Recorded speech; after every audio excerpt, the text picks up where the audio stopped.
The kale theory were a species of pure logic.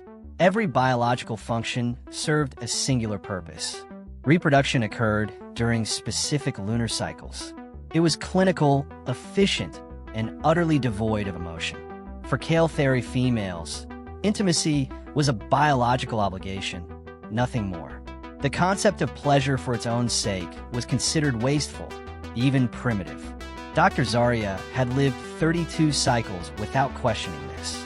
She was a xenobiologist, brilliant and accomplished, respected throughout her academic circles. She had never experienced desire beyond reproductive necessity. She had never questioned whether this was normal. Then she met Dr. James Morrison at the interspecies research colony. James was studying cross-cultural bonding patterns. He was warm, curious, and somehow always smiling. When Zaria was assigned to work with him on a collaborative project, she found his presence distracting, a sensation she immediately categorized as inefficient. One evening, as they worked late in the laboratory, James asked her a question that disrupted her entire understanding of herself. "Do you ever just want to touch someone because it feels good?" he asked casually, not looking up from his data. Zaria processed the question. Touch serves biological functions, greeting protocols, medical examination, reproduction. Beyond this, additional contact is redundant. James finally looked at her, his expression gentle. "That's the saddest thing I've ever heard." Over the following weeks, James began teaching Zaria about human intimacy, not through action, but through conversation and context. He explained that for humans, touch was a language. That pleasure wasn't separate from connection. It was how connection felt.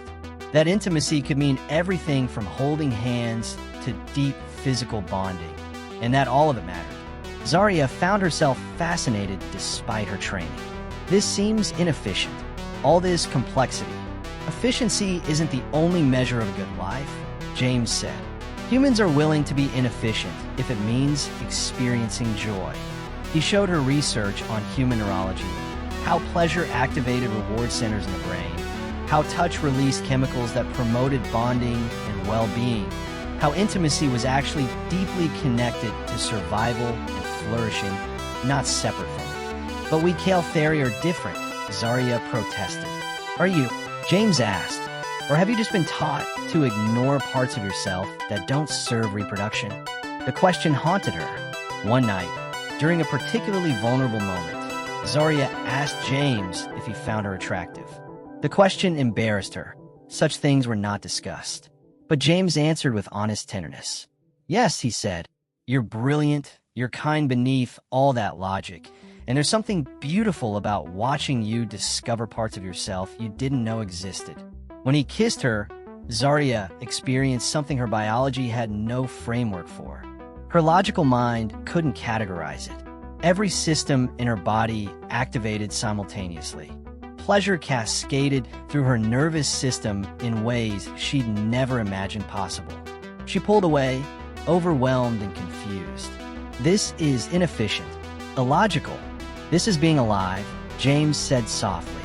Over the following months, James and Zaria explored intimacy together, slowly, with endless communication and consent.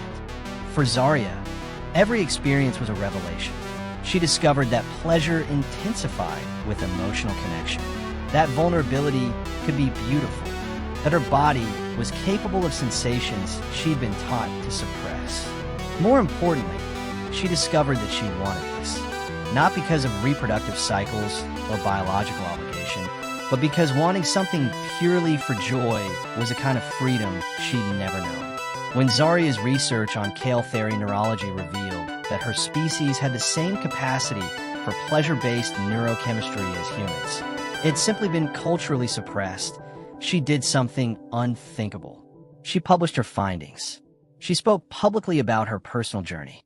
She challenged centuries of kale theory philosophy. The response was significant. Some called her a traitor to her culture. Others were intrigued. Younger kale theory women began asking questions. Some began exploring intimacy as connection rather than obligation. A cultural revolution started quietly, powered by a simple truth: pleasure wasn't weakness. Joy wasn't wasteful, and intimacy, in all its forms, was a fundamental part of being alive.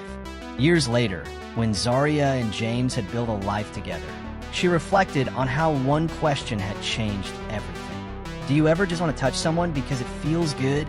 She now understood that the answer for her species had always been yes. They'd just been taught to say no.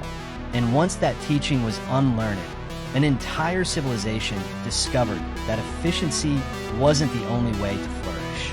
Sometimes the most logical choice was to choose joy.